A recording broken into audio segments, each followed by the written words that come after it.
In those days, they were called Alsatians. There was no demarcation between shoreline and working line in those days. Post World War II, right, when the German Shepherd became the most popular dog, because even in World War I, when it was first used as a messenger dog, so they gave the name to the dog breed, German Shepherd. This is a village called Rottweil, 800 years old. So a Rottweiler is much older, a German Shepherd. You can make a larger dog because humans are higher up in the evolutionary scale. A German Shepherd is known, it became the most popular dog in the world. Why? It is known for loyalty. Human beings make them like dangerous. You know, if you tie up a dog, it'll react differently.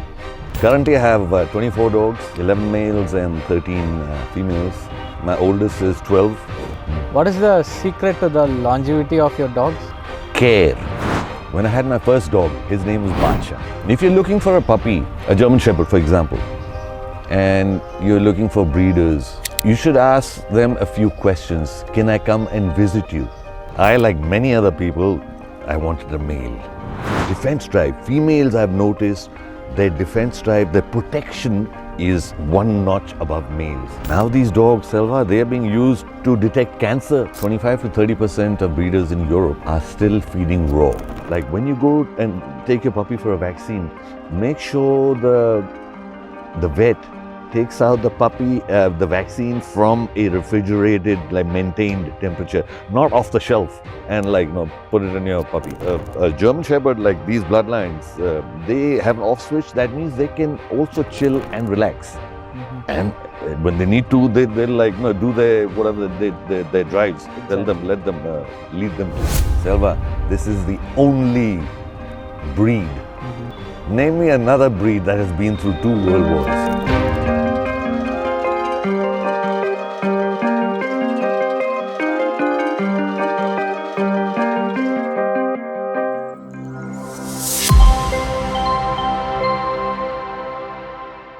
Hello people, so today we are at the Bishop Palace in Jaipur with Mr. Pranai Singh. A pleasure to welcome Mr. Pranai Singh. Hello sir. Hey, how are you? Thank you for meeting with me. Yeah.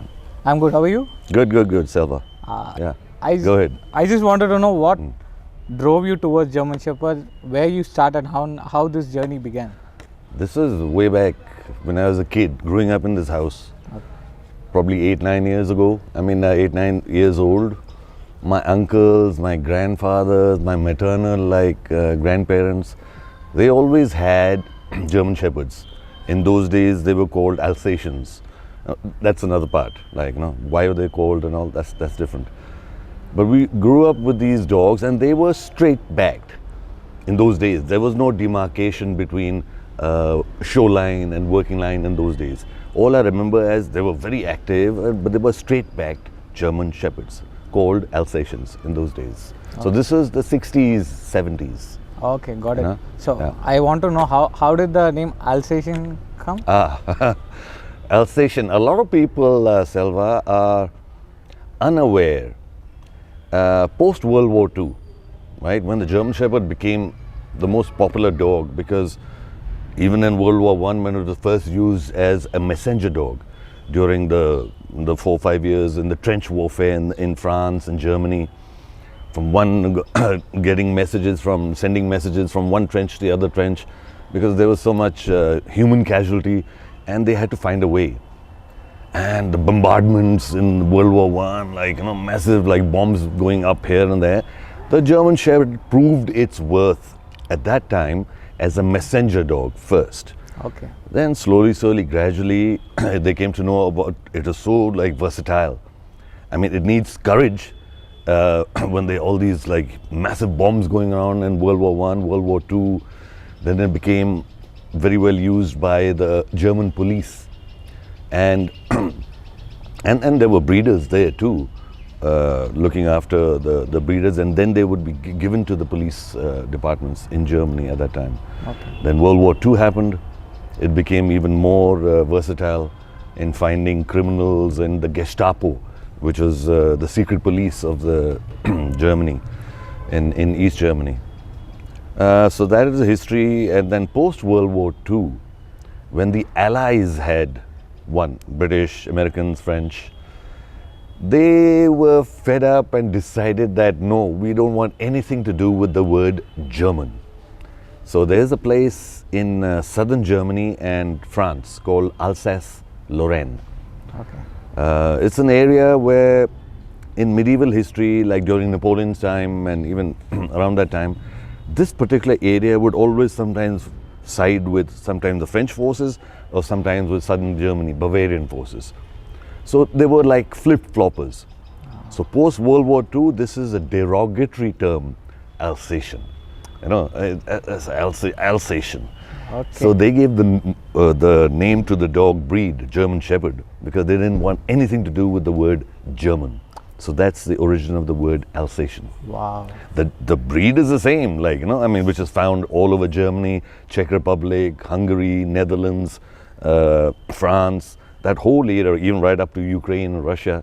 That whole area is where the German Shepherd is found. Okay. Now, many people say there are a lot of lines and branches within the German Shepherd, like West German, East German, Show line. Okay, yeah. Can you explain on that? Okay, so the German Shepherd is a relatively young breed compared to certain other dog breeds, like a Rottweiler, for example. Just give an example.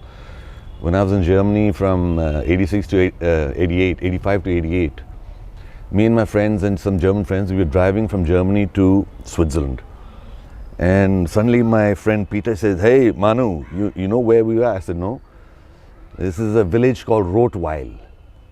800 years old. So a Rottweiler is much older than, let's say, a German Shepherd. German Shepherd was created, the registry was first done by Max von Stepanitz. He was a captain during, in the 1890s, serving the Emperor of Germany at that time. And he picked up certain like dogs from like northern Germany, Thuringia, Bavaria, you know, certain places, because they had different characteristics. They were shepherd dogs originally, but they had different, like, you know, features. The northern ones were a little bit more robust and like well boned, while the ones in the south were much more energetic. So he basically combined dogs from different areas and created the first German Shepherd in 1892. That's when the Schäferhundverein created the registry of the German Shepherd, the German Shepherd Club. Okay. Yeah. And today, the modern German Shepherds are totally different from those days, right? Yeah. Over the last 30 years, the so-called, now there's a demarcation between show lines. The show lines are a lot bigger. Sometime in the 80s, this started happening in the United States, where judges and breeders, they decided, oh, we'll make this dog a larger dog. You can make a larger dog because humans are higher up in the evolutionary scale. But when you make something larger, it affects the spine, it affects the weight or distribution of the bones, hip dysplasia, elbow dysplasia. The more weighty you are, the more stress there is on the bones. This is exactly what's happened to the show line German Shepherd in India, even all around the world. Okay, You know? that is why we are getting hip dysplasia and other problems. It is a leading factor, because the more weight you have, the bigger the like bone structure it is, the more issues related to structure and balance and of the bones. You know? Okay. That's a natural negative Okay. of this. So aspect. who do you suggest a German Shepherd for? For example, you might say this is not for you. A German Shepherd is for you. How do you differentiate a pet owner based on? Acha. Good question. Good question. A German Shepherd is known. It became the most popular dog in the world. Why? It is known for loyalty, right? Loyalty means, Selva, like, you know, in your family, in his family, they can, as a puppy, when you get it as a puppy, it becomes a family member. You know, all dogs, they look for leadership. In this case, I mean, it's a pack animal, right? Okay. For 10,000 years, dogs are pack animals. they always have a leader of the pack, in wolves, for example. So in this case, you or the owner or your wife, whoever is, that the person will, like, follow around, is the leader of the pack. So leader of your house, your family will be you, and the dog will look up to you for everything, So it's a great family dog, even with kids. There is a misconception that German Shepherds are dangerous. No dog is dangerous by itself, by natural causes. Human beings make them dangerous. If you tie up a dog, it'll react differently. Okay. If you let him loose and give it positive encouragement and raise it as a family, you'll see a lot more benefits. Okay. So loyalty is number one, I believe so. Courage, right? A German Shepherd is one of the few dogs which has courage. Now, what do I mean by courage? For example, like when I have little puppies, when they are born, I've been breeding for now quite some time. When little puppies are born at 3 days old, Selva, I start neuro exercises. Okay. This helps them in when they grow up, when they are confronted with stressful situations, like going to the bazaar and there's lots of thousands of people and whatever. So they are much more calmer and balanced. So what are neuro exercises? At 3 days old, I put them on a cold piece of cloth that I take out from the fridge, so they had used to the cold temperature at 3 days old. So their eyes they're blind, they're deaf, but they're feeling this thing. Then I tickle their paws, and then I put them upside down, head down, upwards. So these are all pile of neuro exercises that help them in during their growth in having a much more balanced and healthy setup. Okay. Yeah. So how many dogs do you have now, and how long have you been breeding them? Currently, I have 24 dogs, Wow. 11 males and 13 females.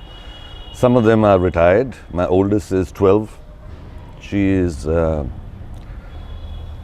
Most of my dogs are West German, Czech, and East German lineages. So Okay. the oldest is 12. Youngest currently is 7 months. Okay. But I also have a litter right now, as you've seen. Yes, we 10 saw little yesterday. ones who are just about 7 weeks old. So, yeah. So what is busy the time.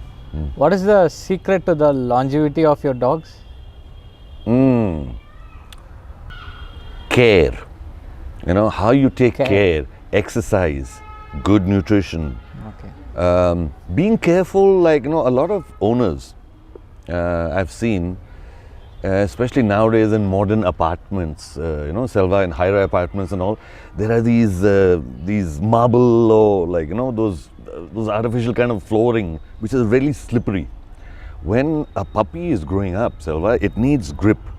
So I often advise my clients, okay, if you have not everybody has a big house or a big garden and all, but at least you can get that synthetic carpet, Yes. that green synthetic thing. Yes, yes. So it helps, and you can make a small play area so that the puppy can doesn't, because sometimes in a slippery floor, their grip can go like that. Yes, And all it's four legs. called a cow, like a cow hawk. Yes. That is so that can actually dislodge even their sockets of where the hip is.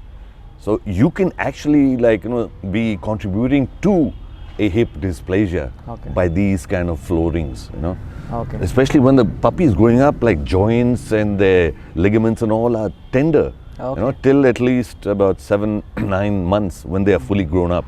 Yeah. So you got to be a little careful, Okay. right? And we were talking about drives yesterday, prey drive, food drive, Yeah. and each dog has a different drive and energy. Can you elaborate on what a drive is, and in general how German Shepherds are with the drives? Yeah, German Shepherds are known to have a very high prey drive. Now, what do I mean by high prey drive? Prey drive in the most basic sense, Selva, is you get a ball, you throw it, the dog will chase it. Essentially, if they were back in the jungle, if they saw a rabbit or a fox or something, they would chase it. So that is the prey drive. That is the inherent drive. Even with a ball, you throw the ball, they will chase it. that is a prey drive. There are other drives. There's a food drive, like, they're very motivated by food, puppies especially. So it's very good and very beneficial to train them at the early stage, like 10 weeks, 2.5 months, with food, because they will do anything for food. You give them food and you can train a young German Shepherd puppy in 3 days. They will know all the basic commands in 3 days. They are that bright and their food drive is that high. Yeah. Okay. Now there's something called defense drive. People ask, what is defense drive? Not all dogs have it, even German Shepherds, but you have to get it out. Defense drive is when they assess a threat. When the dog assesses a threat, it could be like, a robber or a thief or something coming into your house, and that's when that drive comes out. That's not a prey. Unless the guy starts running, yeah, then it's more of a prey. But here's the distinction. If the robber comes with a weapon and comes charging to you, then the defense drive comes out. Okay. Right? That's where the courage of a German Shepherd is being proven. 2 world wars. Selva, this is the only breed. Name me another breed that has been through 2 world wars. No. I seriously doubt if you'll be able to find one. Okay. So courage is a big part of the German Shepherd. So what you are saying is, high prey drive will be suitable for a sport dog. Yeah. The and energy. a defensive drive will be a good guard dog. Will make a good guard dog. No. Very good question also. It's not easily explainable, this one. Prey drive means they have high energy. So if you're an owner who is, for example, like working 16 hours in the office and coming back tired, and you plonk yourself in front of the TV or something, that won't do with this bloodline. You need to be, the owner needs to be active, somewhat active, like, get them out, get up in the morning, no matter where you are. I've had clients who've lived in 14, 15 floor high-rise apartments, but they get up in the morning, take them out, like, in a walk, whatever, do some fun exercises. So the energy part is, you got to be active, but they are a family dog. Let me assure you, Selva, they are a family dog. If you raise them up well, even with kids in the house, they are very, very, very protective when they grow up. Okay. For your family. Okay. It's their family. Okay. You are mom, dad, and everything. Okay. If you have kids, sometimes males will have ego hassles with the same. You've heard there's this saying, 1 year in a dog is 7 years in a human's life. Yes. For example, Selva, if you have, this happened with me personally. When I had my first dog, his name was Baadshah. I had got him in the States in 1998. And he was named after the Shah Rukh Khan movie or something. And so my elder son was around 7 years old at that time. So I just said, like, 1 year in a puppy and 7 years is the same age. Okay. So they had a lot of ego hassles. Ego hassles. It's like when you're the same age, there's a little friction. Yes. But surprisingly, when my second son was born, this didn't happen at all. So he was very doting and like loving, to sit by my younger son who was born around that time. So they are very attached, can be very attached to the family. Okay. Okay. Provided you get good training, and obedience is a must. With these dogs, Selva, the earlier you start, the better, more stable the dog will become. Okay. Later on. Okay. And some breeders today, about the pet market in India today, there are a lot of unethical breeding practices, a lot of puppy mills and breeders. How do you distinguish an authentic breeder who breeds for passion and a vision instead of someone who just breeds with just to sell the puppy? Yeah. Unfortunately, this is not just in our country, Selva. This happens all over the world. What you call backyard breeders. Yes. Who are doing it just for the money. And the returns. Which is, it's a fact of life. But how do you recognize a good breeder and a puppy that you want to get for your life, 10, 12 years, whatever the life of the dog is? If you're looking for a puppy, a German Shepherd, for example, and you're looking for breeders, you should ask them a few questions. Can I come and visit you? Right? If there's a good, authentic breeder, he will insist on visiting the clients, coming to it, just like I done the same with you, Selva, Yes. and lots of my other clients. Initially, I was inexperienced too when I first started. I used to send puppies in those days, there used to be jet airways and all, they used to be flying from, let's say, Delhi, Jaipur to Bombay or whatever. And I went through negative experiences too, because my habit is to have a long-term relationship with the puppy client, you know. Life of the dog, every 2-3 months I would like ask, hey, how's the puppy, how's so-and-so name, show me pictures of how's his growth, how's his appetite, how's his energy, how's the training. So, and then I found out, like, you know, in India,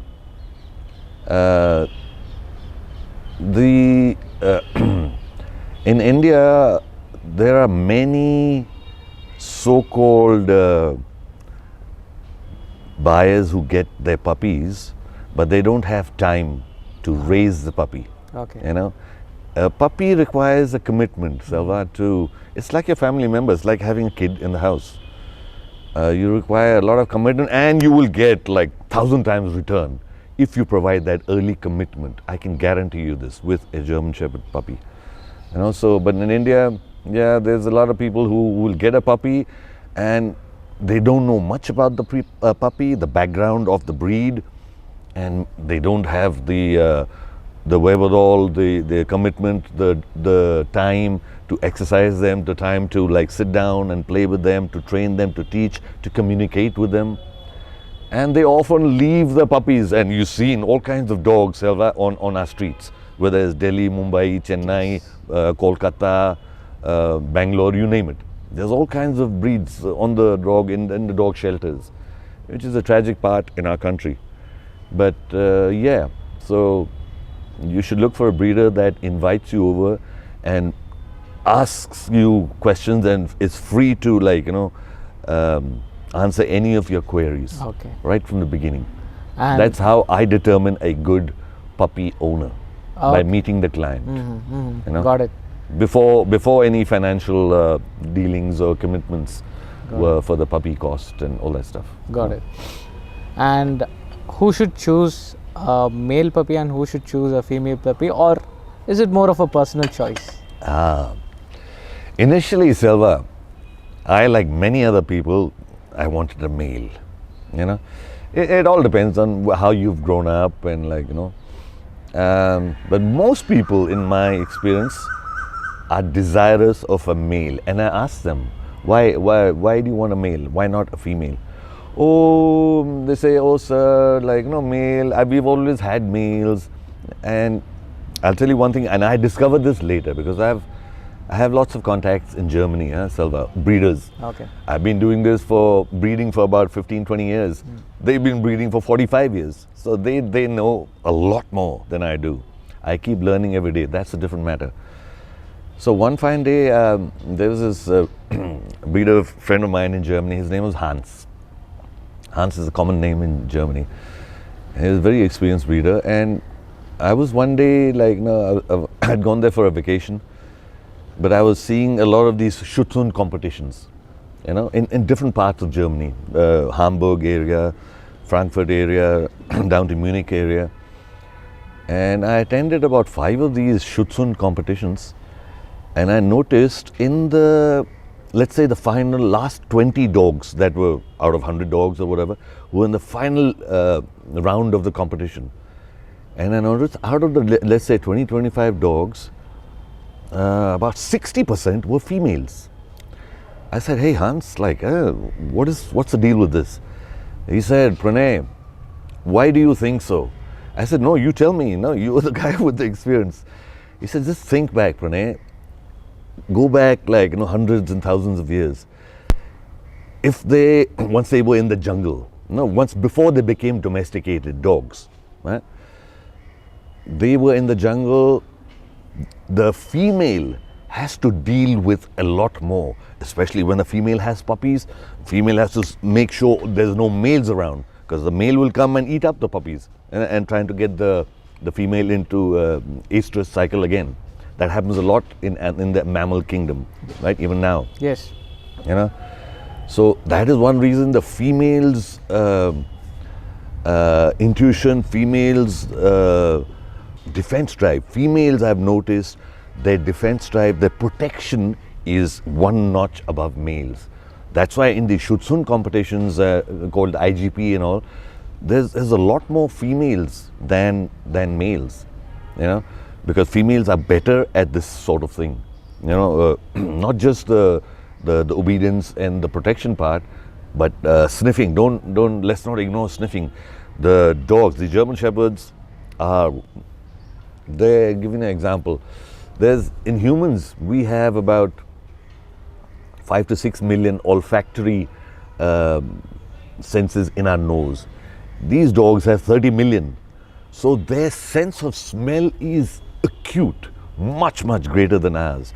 We showed you an example yesterday of Ulfer. Yes. You know, so yeah, I wish trainers and handlers now would focus on their nose tracking. Now these dogs, Selva, they are being used to detect cancer. You know, I mean, all sorts of things. You know, besides detecting drugs and criminals and all that stuff, they can detect cancer. You know, that's how powerful their smell, their nose olfactory senses are. Exactly. You know? So, and many people ask this question: what should I feed my dogs? Is it raw food? Is it kibbles? Is it home cooked rice and some other food? What do you suggest?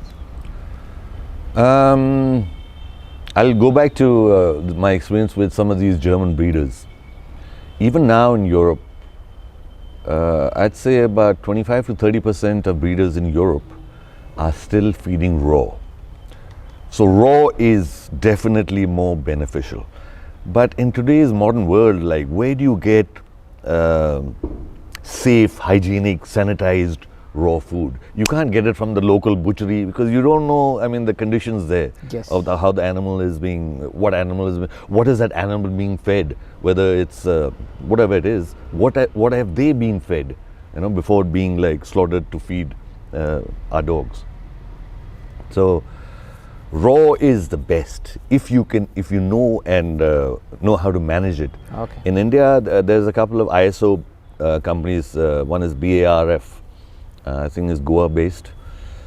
I have quite a few of my clients are using this. It comes in a whatever the protein is, whether it's mutton or chicken or venison or fish or whatever it is. It comes in a frozen brick form. The bones and the meat is all crushed up. And I guess you saw it and you give it along with vegetables and berries and the whole good stuff. Raw food is definitely number one. But not everybody can do that. It's also quite expensive. The other option is they need protein. Yes. You know, these dogs, they've got canines. So by nature, like they need their protein, they need their meat. So whatever meat you choose, what I normally do, this has worked for me for about last 18 years. Well, one whistle in a,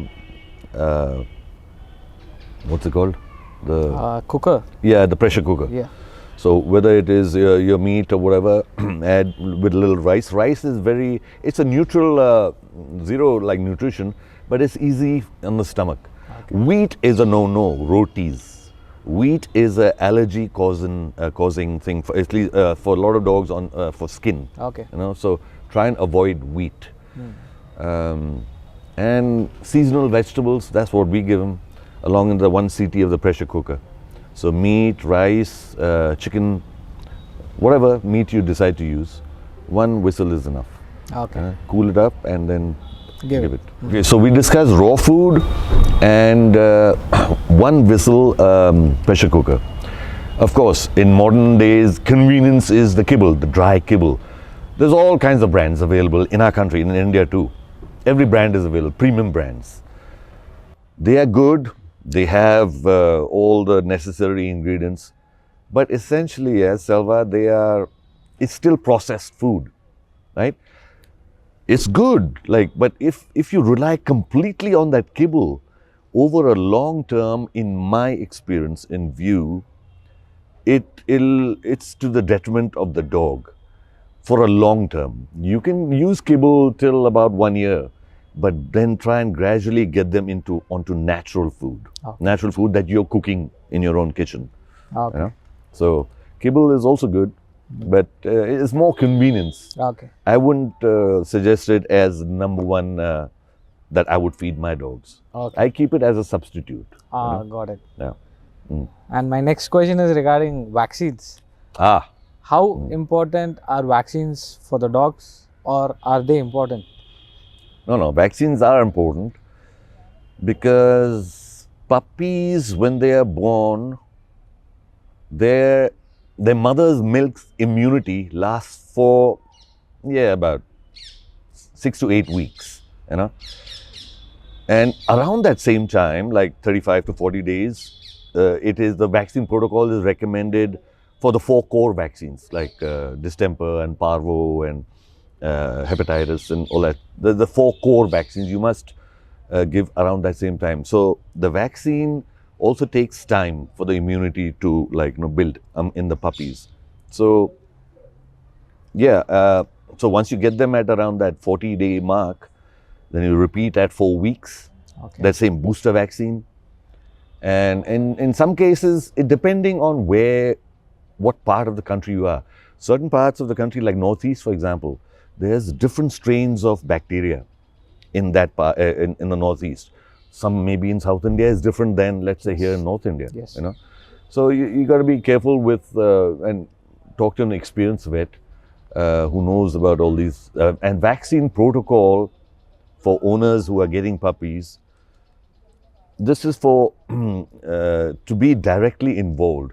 Like when you go and take your puppy for a vaccine, make sure the vet takes out the puppy, the vaccine from a refrigerated, maintained temperature, not off the shelf, and put it in your puppy. Okay. Right? That's what vaccine protocol is. It has to be maintained in a proper temperature. Okay. Because these are the viruses. The vaccine is a killed live virus. Yes. So even adults require vaccine every year? Well, another very good question. I struggled with this aspect, Selva, for quite a few years. There is no one regulation, let's say in India or internationally. Different countries have their own different regulations regarding vaccine every year. Now, my personal belief, and you can check this out on Google, and there's a lot of medical research regarding this, a vaccine stays effective till 2 to 3 years, right? Okay. So it's not necessary to vaccine your dog every year. Mm-hmm. By certain law, I think rabies, anti-rabies, you got to do it once a year, Okay. right? It depends on the area law. But these other core vaccines, I think once in 3 years is, and then there are these other tests where you can determine the immunity level of the vaccine. So far, I think only in Bangalore it's available. Okay. Maybe in Chennai. Okay. You get a blood test, and it immediately tells you the strength of that vaccine that, let's say, you gave a year and a half ago. If it is still strong enough, if the immunity is there. It's a little expensive right now, but I believe this should be done universally all over the country. Okay. And regarding breeding, how often can you breed a female, and when is the ideal time to start, and when is the ideal time to stop and retire them? Yeah, this is also in our country. There's the whole lot of these so-called backyard breeders who will breed a young female at barely 1 year old, and repeatedly do that. Yes. So you're killing the beautiful female. My practice in my breeding at Baadshah Kennels has we wait for a minimum of 4 to 5 heat cycles, estrus cycles. So by that time, the young female has matured. I mean, biologically, the uterus and everything also has to mature, you know. So let's say about 2.5 to 3 years is what my practice is. Even amongst the males, they take time to mature, you know. So, but your question was related to females, so at least 2.5 years, or a minimum of 5 heat cycles before you decide to mate. And what interval do you breed them again after a litter? So, for example, a female has just whelped, right, this month. So she will come into her estrus cycle a lot long. It takes a longer time after whelping the puppies. So I generally give them that one cycle, then another cycle. So I give them a minimum of 2 to 3 cycles between puppies. And you retire them at what age? Depending on the health of the puppy, of the individual puppy, but I generally retire them by 7. Okay. Yeah, 7 years of age. Okay. Yeah. And you know that I have a Malinois, right? Yeah. I just wanted to know what you think is the difference between a Malinois and a German Shepherd. Many people confuse because they don't know the difference. Yeah, I mean, see, Malinois don't get me wrong, Malinois is a fantastic dog, right? There is a reason why the special forces and army and all, they are using it. But the army and special forces, they have a singular purpose, right? For a pet owner, you're having a family, a Malinois is a very high drive dog. Means, what does it mean by high drive? In our country, I'll give a little history. A Belgian Mali in 2012, before 2012, not many people in India knew what a Belgian Malinois was. The reason I said 2012, if you recall, the US forces, they had located where Osama bin Laden was. No, he was in Abbottabad in Pakistan, very close to Rawalpindi, in a big-ass large compound. It just so happened that the US forces, when they landed up by helicopters, this was at like 2:30 in the morning or something. It was dark, pitch dark, quiet. One of the soldiers came down with a Belgian Mali. It happened to be a Belgian Mali, right? Ever since then, everybody is like a parroting, like Mali, Mali, Mali, Mali, Mali. That particular dog, I know for a fact, his job was to, like, you know, just guard the outside compound so that no civilians or anything. He would warn the soldiers that, oh, somebody has woken up in the village, in the town of Abbottabad, because this was a secret mission to come and claim Osama. So that Mali is a very high drive dog. That's why it's preferred. It's got less grooming do. It's lighter than a German Shepherd, you know. But I would not recommend it for a regular, like, a home dog, unless you're really into sports. Yeah, I think it'll work. I've seen lots of quite a few examples of them succeeding in sports competitions, like PSA and IGP, you know. Yeah. Okay. So, okay, got it. But a German Shepherd has a similar. These bloodlines have similar kind of drive. But the reason a German Shepherd is more preferable for home use and guard use and protection is they also have an off switch. A Mali is on 24 hours, can be, and that'll drive you nuts. Yes. You know. Yes. A German Shepherd, like these bloodlines, they have an off switch. That means they can also chill and relax. And when they need to, they'll like, you know, do their whatever their drives. Exactly. Tell them, let them lead them to. Okay, Yeah. got it. And finally, how can people reach out to you, and who should reach out to you? I can be reached at. I'm currently on Instagram for many years, but I prefer that my Instagram. I think it sends it to WhatsApp. I'm not too sure. Okay. I'll have to look into that. Okay. But my number is the same. It's on Instagram. If you look into it. And who should get a puppy from Baadshah Kennels? Yeah. Which kind of personality is right for you? A dog lover, because I've been a dog lover for a long time. You have to be a dog lover. You have to have time and patience to be with your dog. You know, a person who it's a very handsome looking dog too. It's you take a good working line German Shepherd out on the streets, I can trust you, there'll be lots of eyes on that dog. Whether it's black, whether it's sable, whether it's bicolor, there's lots of color varieties and pigmentations in the working line German Shepherds, lots of them. So, yeah. Okay. Thank you so much for your time. That was a lovely interview. Totally welcome. And I hope through this interview, more people get an awareness and they don't fall for these puppy mills and poor breeding practices and all Just that. look, in a nutshell, like when you're looking for a puppy, ask the breeder, can I come and visit your place? Can I see the mother and father? You know? If you get an evasive answer, that's a no-no. Okay. Right? That's a red flag. Okay. Right? So, thank you so much for your time. Okay. Yeah.